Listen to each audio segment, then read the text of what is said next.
Thank you for being with us, Harry Potter fans. This is Backward with Purpose, Part 1, Always and Always, by Dead Woodpecker. We've got your next chapter, Chapter 17, Invisible. Chapter 17, Invisible. Chapter text. Harry was suddenly alone in the room with Dumbledore and Snape, and he found himself wishing that he could have joined the viewing of his past with Sirius and Remus. He scratched his head, jiggled his leg, and belatedly realized that his hangover had offered him a buffer, painful though it had been. "Whatever it is that you think we're going to do to you," Dumbledore said, "you are probably wrong." "I screwed up," Harry said. "Big time. And then I ran away and wallowed in misery, and didn't tell you where I was or anything." "Yes," Dumbledore said reasonably. "You made a mistake. It was bound to happen sooner or later, and this mistake is a rather more personal one. I do not mean to belittle your suffering, Harry. I cannot imagine how painful this must be for you. I have a confession to make, however. While you were in the Chamber of Secrets last year, I saw a large amount of distrust. I hoped that it would not come to this, but I suspected it would. It happened sooner than I might have thought, and for reasons that I did not expect, but I kept expecting them to. I don't know," Harry said. "Come around, if I did enough. And then I told myself that one day we can tell them the truth, and everything would change back to how it's supposed to be. But if they decide not to fight, they aren't going to know until it's all over. It's too late." He hadn't spoken those words out loud, but Dumbledore heard them all the same. Snape scowled. "Why didn't you obliviate them when you had the chance? You could have made them forget your indiscretion and that article. Then you'd be their precious seventh son again." "I'm not going to force anyone to love me," Harry said, "and I refuse to obliviate anyone. Do you have any idea how being obliviated feels?" "If I did," Snape said, "I'm sure I have forgotten. The Weasleys would never remember that you did it, you know? The only reason why you had negative consequences is because Lockhart did not know your special situation. And Weasley was right there to tell you that you were missing something important. All you would have to do is take care never to mention it in their presence." Harry shook his head. "I refuse to do it. It's too much like putting them under the Imperius curse." "You didn't seem to have any qualms whatsoever about doing it to Wormtail," Snape pointed out. "I don't love Wormtail," Harry told him. "Merlin, I wish I could apparate over to the Burrow right this moment and force them to look into the Pensieve. I really do." "Another reasonable solution to this problem," Snape said. "Severus," Dumbledore said. "And one of the main reasons why I'm not, Professor Snape," Harry said. "Dumbledore's portrait made it quite clear that we were to give people the opportunity to choose. And before you argue, the two of you made that choice long ago. I can't force people to love me and fight with me. It's dead wrong, and it's something that Voldemort would do. Dumbledore's portrait told me all of this several times. And I made a mistake that ended with everyone dying because I didn't trust him, both of you. So I'm not going to do that again. If it's any consolation," Dumbledore said, "I agree with that wholeheartedly. We plan to tell them, you know," Harry said, "right after Voldemort returns. We didn't count on the possibility that this would happen." "While you have been otherwise occupied," Dumbledore began delicately, "we have been attempting to discover solutions to the restrictions that Mr. and Mrs. Weasley have placed. Severus has suggested more detentions, but I fear that would be complicated. The other professors would be sure to notice that the three of you are given detentions together. Or," Harry said, "two of us could have detention with Professor Snape, and one of us could have it with Remus." "That could work," Dumbledore said. "But again, it would be highly inadvisable to do that often. We also thought of—" But he was interrupted by the sudden reappearance of Sirius and Remus. They were white-faced and both stared at Harry with an expression of complete and utter shock. Harry eyed them apprehensively. Sirius did not look angry, but he might still be in shock. "I never thought I'd see the day that Sirius Black is speechless," Snape said sardonically after a long moment of silence. "Truly, wonders never cease." Sirius did not even rise to the bait. He took a deep breath. "Let me get this straight," he said in a shaky voice. "You traveled back in time?" "Yes," Harry said cautiously. "Because you lost everyone you loved besides? What were their names?" "Ron and Ginny Weasley," Remus murmured. "Ginny Potter," Harry corrected. She's my wife. Right, Sirius nodded. The dazed look was slowly slipping off his face. So you came back to defeat Voldemort all over again? Yes, Harry said. You put yourself in mortal danger, again, because you loved us? Where's he going with this? Absolutely, Harry said. You heard me, and Ron, and Ginny. The price was too high last time, and we're not going to pay it again. Harry, Sirius looked exasperated. Do you have any idea? Did you honestly think that I wouldn't forgive you? You stayed in Azkaban an extra year and a half because of me. Harry felt the need to remind him of this. I honestly tried to think of another way, any other way, but Harry, Sirius said firmly. I saw in the pensive. Had I been you, I would have made the same choice, however difficult it may have been. Although I'm still not too clear on the details of why Wormtail can't just die. We saw that you stopped us from killing him. Do you still think that he deserves to live? Because we're going to have a serious discussion about that if you do. No, Harry said. Wormtail is going to die, but he has to resurrect Voldemort first. And then I'm going to kill him, Snape said smoothly. Sirius eyed him. Not if I get there first. Snape already called it, Harry said. Sirius looked mutinous, but he didn't say anything. I would consider it a favor, Harry added, if you would kill your cousin, Bellatrix Lestrange. Not right away, but I'll tell you when. Bellatrix? Sirius said. She's in Azkaban. She'll escape, Harry said. But do me a favor and take her seriously this time. And if you're anywhere near a veil, get the hell away. Do I even want to know? Sirius asked. That's how you died last time, Harry told him. Well, the veil didn't kill you, but she did, and you fell through it. Incidentally, Remus spoke up. What happened to Wormtail last time? I tracked him down. A friend of mine, Hermione, placed anti-apparition wards up so he couldn't escape. I forced him into a duel and killed him, Harry said dispassionately. He learned from Arthur Weasley's advice so long ago and regretted the necessity, but not the act. Sirius looked deeply impressed. What are you doing to stop this from happening again? Remus asked. Rather, what are we going to do to stop it? Harry jumped right in. Do either of you have any idea what a Horcrux is? No, they said in unison. It's about the darkest sort of magic there is, Harry told them.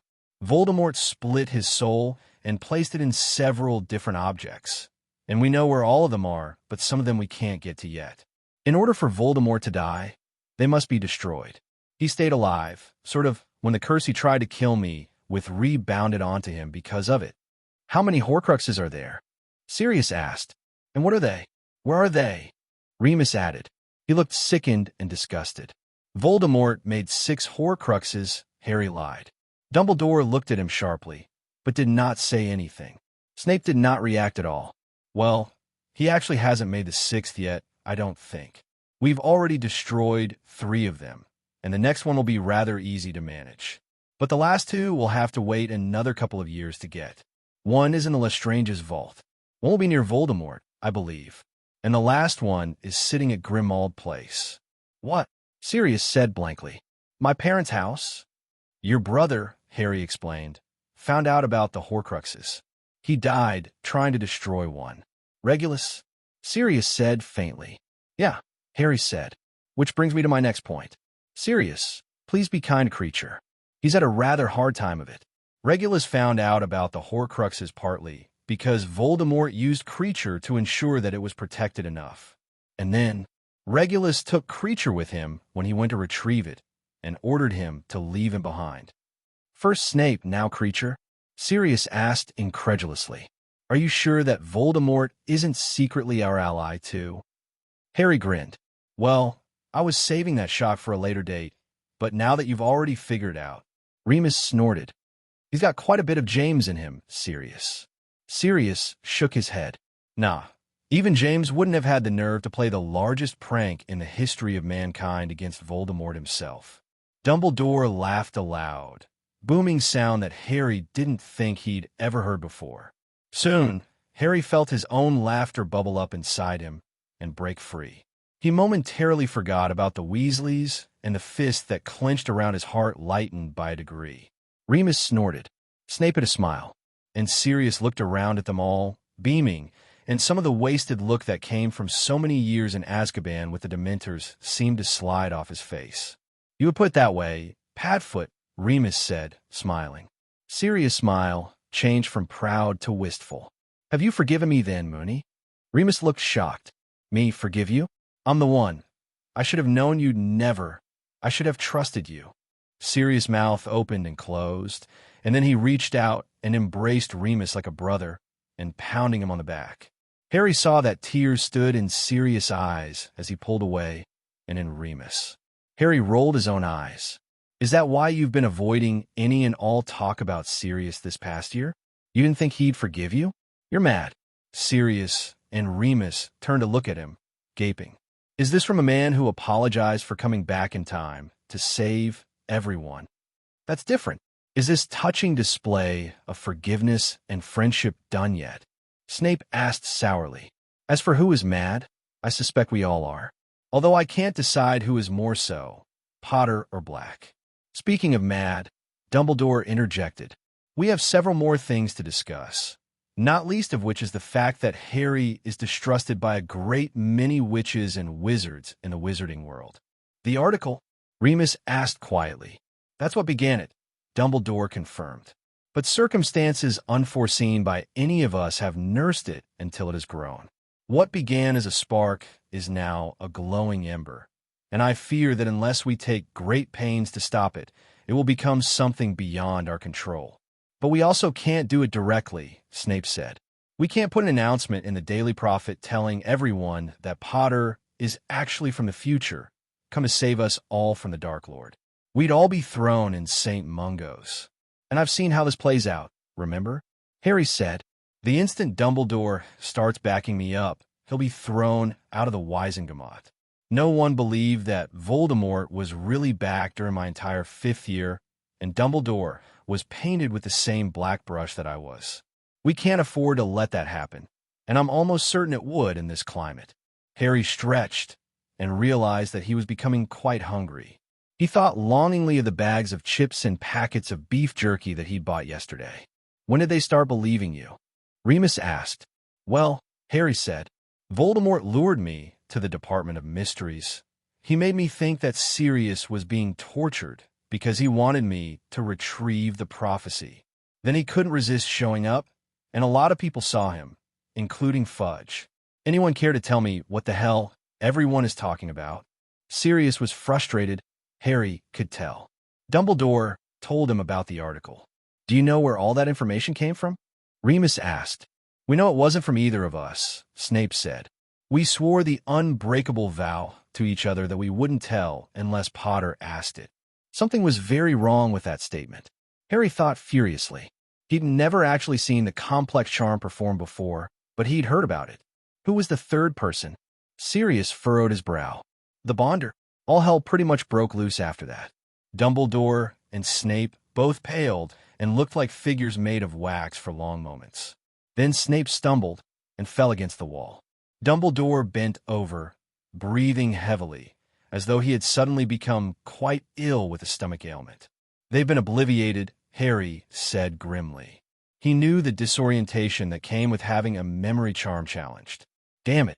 Harry finally found his bed in the empty Gryffindor Tower very late that night. He ignored the persistent hunger pangs. They had not gotten around to eating, but Harry had quite forgotten about his stomach. The discussion had gone on for hours upon hours. Sirius had performed the charm used to detect any tampering with memory, and it had been confirmed. They also could not break it, not without doing permanent damage to their minds. It was even more infuriating trying to isolate the memories that had been taken. Snape and Dumbledore had both taken it in turns to recount the night they had made the unbreakable vow. Snape had no idea how he had gotten to the headmaster's office the night after Harry's parents' death. Dumbledore did not remember Snape arriving, nor could either of them reconstruct the conversation that led to making the vow. Harry had found himself hating memory charms even more. Then they turned to debating who it could have been and whether they were friend or foe. Harry was less inclined to think that whoever had used the charm was a friend. Whoever had done this had taken too many pains to remain hidden. Snape agreed with him, but Remus had argued that if it truly was a foe, they could have done a lot more damage than that. But he'd never been obliviated before that they knew of. Sirius had not committed to either one, but had argued against both. Harry rolled over in his bed, utterly exhausted. Despite his tiredness, he lay awake for another hour, wishing that Ron and Ginny were there. Harry walked underneath his invisibility cloak, threading through the students in the Great Hall, careful not to bump into anyone. He had his eyes on two familiar redheads, and he did not like the slump in their shoulders, nor the way they did not look at anyone. The twins sat across from them, and a little to the left. They were unusually alert and scanned the crowd every few moments. Probably looking for me, Harry thought glumly. He leaned down and inhaled the flowery scent of her hair and murmured in her ear, "Room of requirement. Tell Ron." She jumped. The twins looked over at her with narrowed eyes. "Sorry, Ginny," Ron said easily. "Got a little excited when I saw the lamb and kicked her," he explained. Harry was already walking away. Ron must hate him, but at least he was protecting Ginny. It appeared that the twins were watchdogs, either appointed by Mrs. Weasley, or this was something they had taken upon themselves to do. He thought grimly of the Marauders map. If the twins were keeping an eye on him, they would soon discover, if they had not already, that the map was the best tool to do so, which meant that they'd have to steal it from them soon. Tonight, if possible. A large black shape eased itself from the shadows and fell in a step beside Harry. "I don't get how you always know it's me," Harry told Sirius. The dog just looked and gave him a doggy grin. Harry just shook his head. He was alone in the corridor now, beside Sirius, but he kept the cloak on. The last time he'd felt safe enough to do so, he'd run into Professor McGonagall almost immediately. She lectured him for what felt like several hours. She danced around the subject, but it was clear to Harry that she knew exactly what happened and fully supported Mr. and Mrs. Weasley's decision. Then she'd told him that if he ran away again without leaving word to anyone, she would deduct 100 points from Gryffindor. Yes, her own house. Not wanting to feel that kind of mortification again, Harry kept his cloak on whenever he was not in the room of requirement, his tower room, or Dumbledore's office. Padfoot barked, startling Harry. Looking around, he realized that he had passed the blank section of wall that would lead to the room of requirement, and had Sirius not barked, he would have kept going. He smiled ruefully. After half an hour of pacing and growing increasingly worried, the door finally creaked open, and Ron and Ginny sidled into the room. Harry eyed them warily, and they eyed him right back, just as warily. He did not like the fact that Ginny appeared to have lost weight. She looked even younger than 12 years old, and her robes appeared far too large for her small frame. Neither of them appeared to notice Sirius. "Ginny," he said finally, "please don't." With a small sob, she threw herself at him. "I'm so sorry. Harry, I made things so much worse than it already was." Harry held her just as tightly as she was holding him. "If you think," he murmured in her ear, "that for a few wonderful minutes that wasn't the best Christmas gift I've gotten for several years, you're dead wrong. It wasn't your fault. We share the blame." He looked over her head at Ron. "Ron, I'm sorry." He shook his head. "Don't. It's pretty much all my fault." "How do you work that one out?" Harry asked blankly. "Mum heard us talking about Lockhart," Ron said. "If I'd listened to you, she wouldn't have, found the two of you." "She heard all of it?" Harry asked aghast. No wonder she'd been so angry before she'd even found him with Ginny. "No," Ron said. "She heard me talking about killing him and how it would F up the plan. Nothing about the permanent spell damage ward, thank Merlin.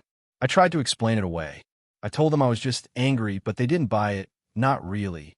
"What did you tell them about the plan?" Ron took a deep breath and refused to meet Harry's eyes. "I told them," he said uncomfortably, "that we were working to, improve your image." Harry nodded, though it hurt a little. "They didn't believe it, though. Mum reckoned that killing people wouldn't make people trust you," Ron said. "I think they believed it just a little, though. They didn't interrogate me again, at least. We wanted to send you messages," Ginny told him. "But Mum took away our wands. We only just got them back as we got on the train." "Did you come back here then?" Ron asked. "We thought you might." "I didn't," Harry said. "I went to Godric's Hollow and camped out at my parents' old house." Ginny's bright brown eyes narrowed. "The one with the hole in it? Harry, what were you thinking?" Harry shrugged. It seemed like the best place to be completely miserable. "I wanted to wallow," he said defensively when they both glared at him. "I'm not cracking up, I swear." Besides, he grinned, and Ron and Ginny were startled. It ended up being a good thing. He could see them both wondering how it could possibly be a good thing. I met an old friend, Harry told them. Who? Ron asked sarcastically. Nagini. You are so dense, Harry laughed. You found Sirius. A large smile bloomed on Ginny's face. The mutt finally showed up? Ron said incredulously. Finally.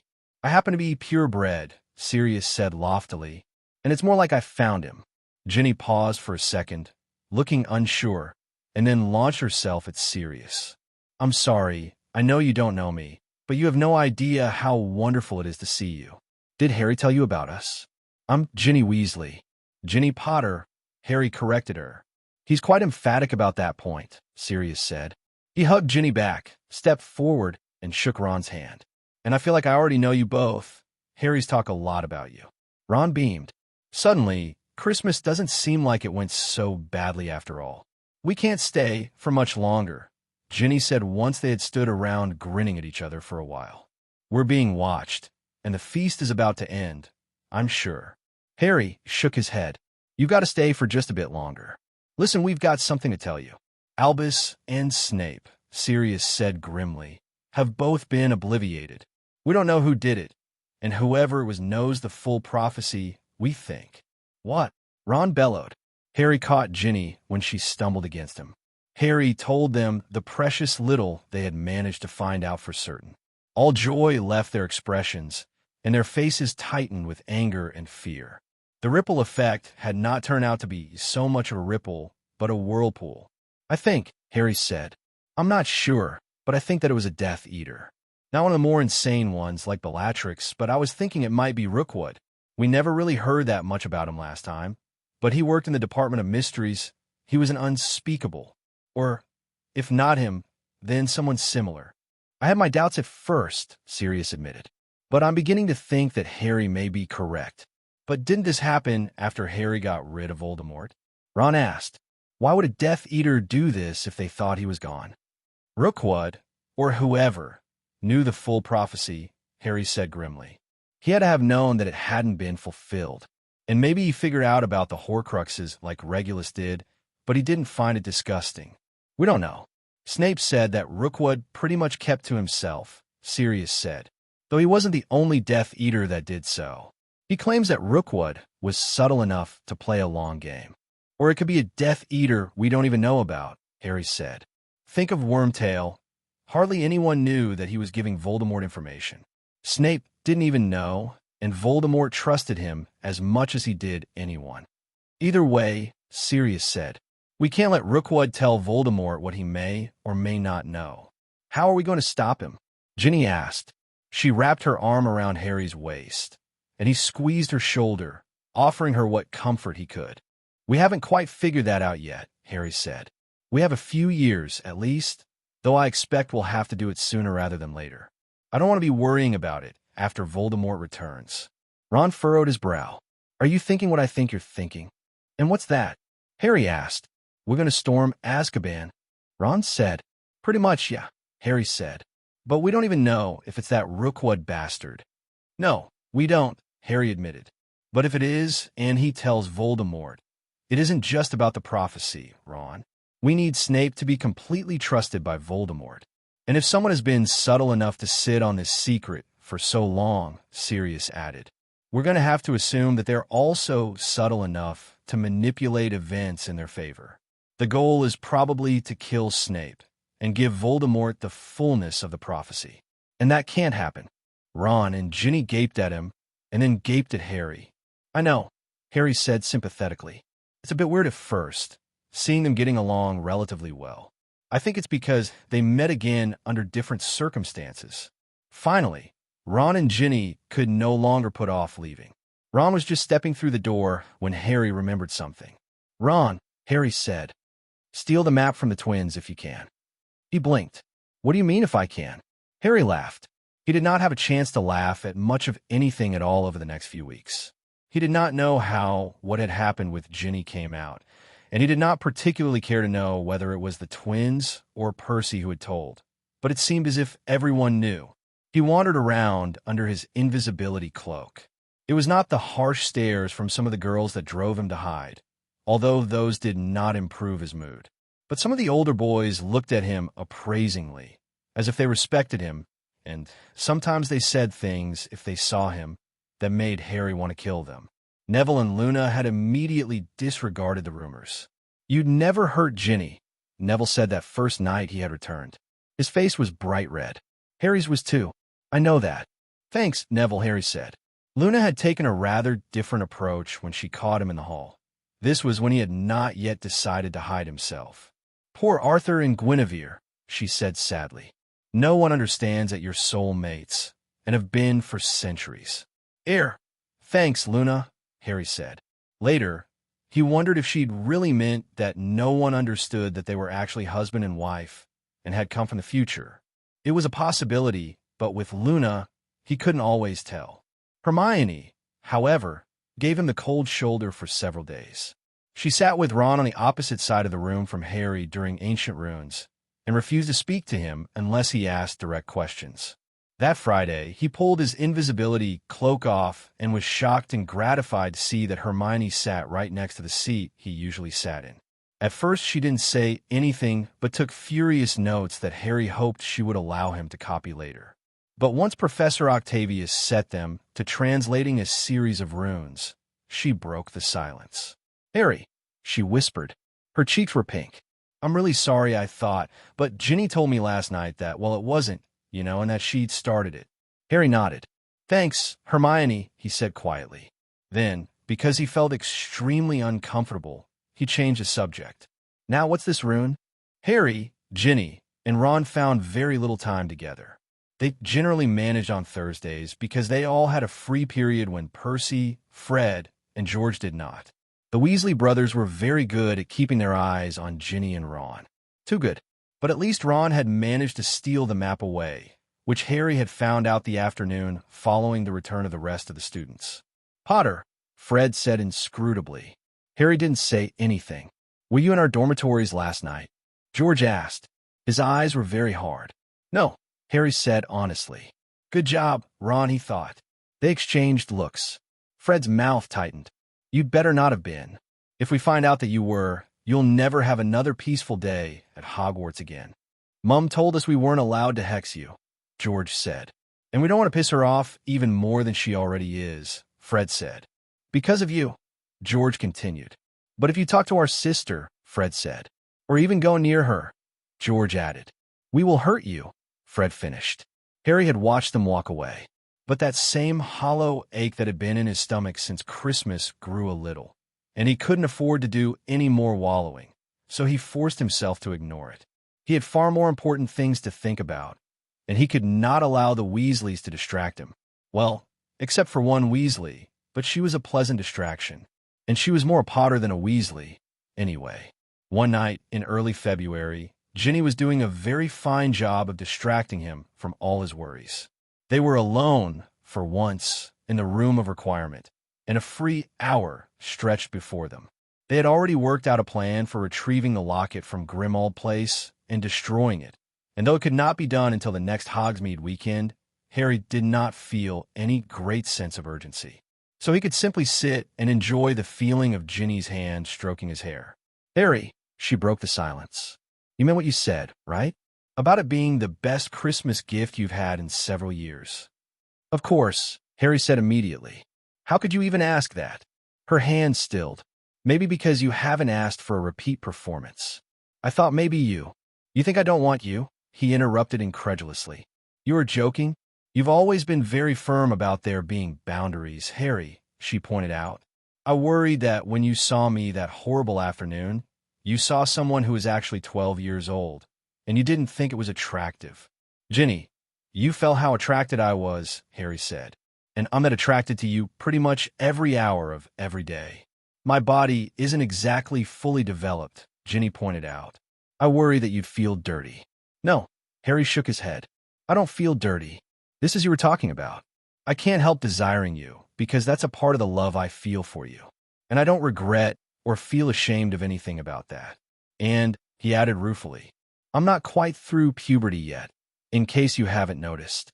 "Well," she said slyly, and she leaned forward to brush the side of his neck with her lips. I didn't get enough time to make an accurate assessment. I still think we should wait to have sex, Harry told her once he could speak again. I don't think your body is quite ready for that, no matter how much we are. She turned his head so she could look him straight in the eye. Her lips were twitching, though she looked faintly exasperated. Harry, are you really that naive? What?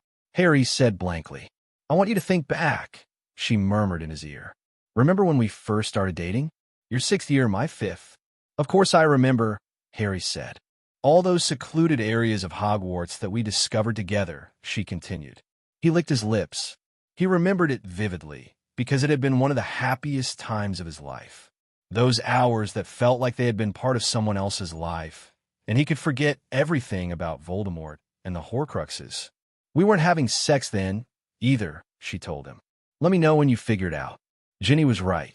They hadn't had sex for the first time until one bright day at Grimmauld Place.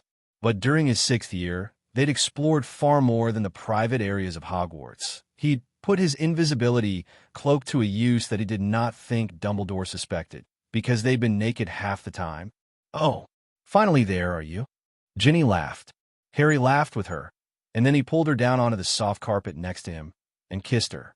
You're looking especially happy, Harry, Sirius said. It was the first Saturday in March, and they were finally on their way to destroying another Horcrux. Wish I could be. I hate that place. I really do. Harry flushed and forced himself not to look at Ginny. They'd used the extra hour they had between the time when the twins and Percy were occupied, and they had to meet everyone here to spend time along. The twins were in a well-deserved detention with Remus, and Percy was being given the grand tour of the Ministry for Magic at Dumbledore's recommendation. Ron, behind him, gagged. Don't ask him why he's happy, Sirius. Just don't. Sirius looked bewildered. I assumed it was because we're about to destroy a Horcrux. That's exactly it, Harry said hastily.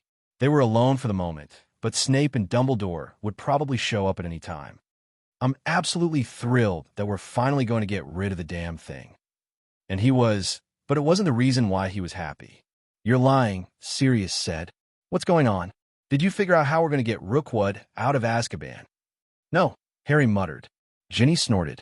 He's just as naive as you were, Harry. Like Godfather, like Godson. Harry isn't spending hours in the shower anymore, Ron told Sirius. Don't ask any more questions. Harry gaped at him. I can't believe you're monitoring how much time I spend in the shower. I'm not, Ron insisted. Seamus and Dean mentioned it a few times. And believe me, I wish I didn't know how to add 2 and 2 together. I wasn't certain that you did no basic maths. Weasley, Snape swept into the room, followed closely by Dumbledore. I'm relieved to find that I was mistaken. Don't listen to him, Ron, Sirius said. I know he cheated when he drew lots with Moony to see which one of them occupied the twins today. And you don't have to listen to cheaters. I did not. Yes, you did, Sirius said cheerfully. Moony put a charm on his to win, and the only way you could have beaten him is if you did too. Snape's mouth twitched. Then it wasn't really cheating, was it? I was merely evening out the playing field. I suggest we continue this discussion after we destroy the Horcrux, Dumbledore said, though his eyes were twinkling. He strode over to the glass case in which the Sword of Gryffindor was kept. Sirius, you've spoken to Kreacher and told him that we're coming today, correct? And he's taken down his enchantments. Sirius nodded. I think the elf has been looking forward to this for weeks, ever since I explained to him that I had to finish Regulus' job. Harry, Ron, and Ginny beamed. It'll be so nice to see him again, Ginny said. Yeah, Kreacher's great, Ron said. We wouldn't be here without him, Harry added. Sirius held up his hands. Whoa, there is absolutely no need for the heaping of praise anymore. I admit that I was reluctant, but I did realize that what you said was true. He was what he was because of my mother and father. Harry felt relieved.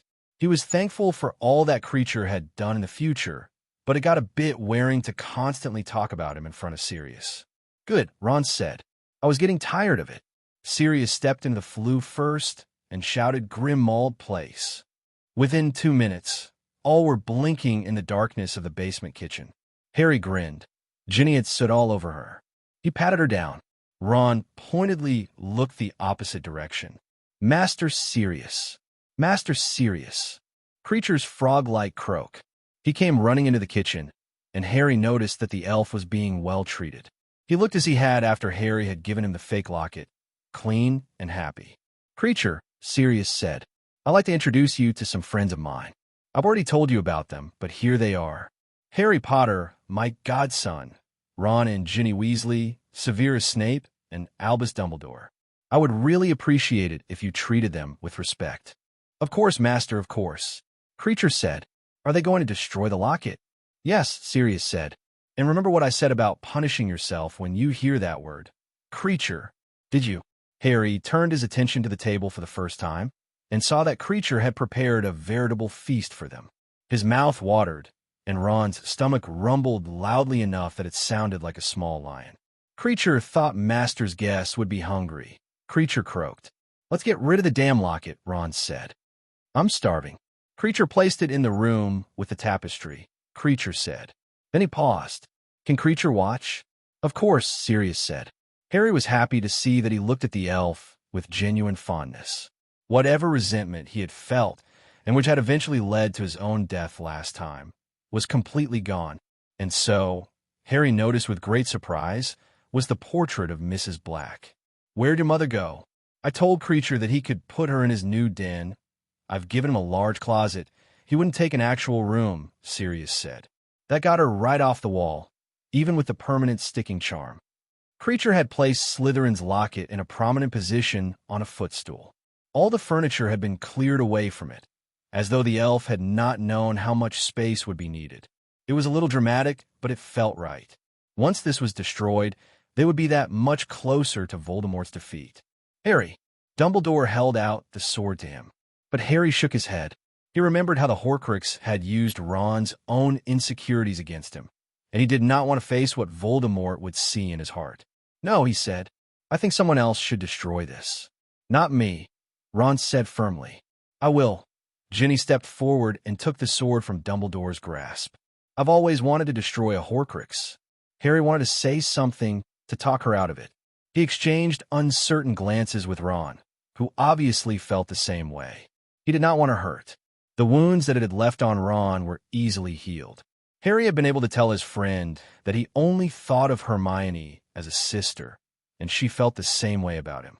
But Ginny, she would probably see the same thing that Harry would have, and there were no reassurances forthcoming from the Weasleys. But then he looked at the way her jaw was set, and he realized that he would create a whole new insecurity for her if he told her not to do this. All right, Harry said. He moved to stand behind the Horcrux. Try not to hit me, too. She grinned. Open, he said in Parseltongue. It sprang open, revealing dark brown eyes. They were not red, but they were cold and hungry for power. Ginny stared at it, holding the sword up. Harry repressed the urge to tell her to do it. I have seen your heart, Ginevra Weasley, and it is mine. Do it, do it, do it, Harry chanted, but he didn't say it out loud. No, it isn't, Ginny said quietly. And I'm Ginny Potter, you arse. Then she swung with all her might, and cleaved the Horcrux and the footstool in two. Harry heard a distant scream, and kicked the broken wood and metal aside, and pulled her into his arms. The sword dropped with a clatter. I am, Harry whispered for her, and her alone, so in love with you.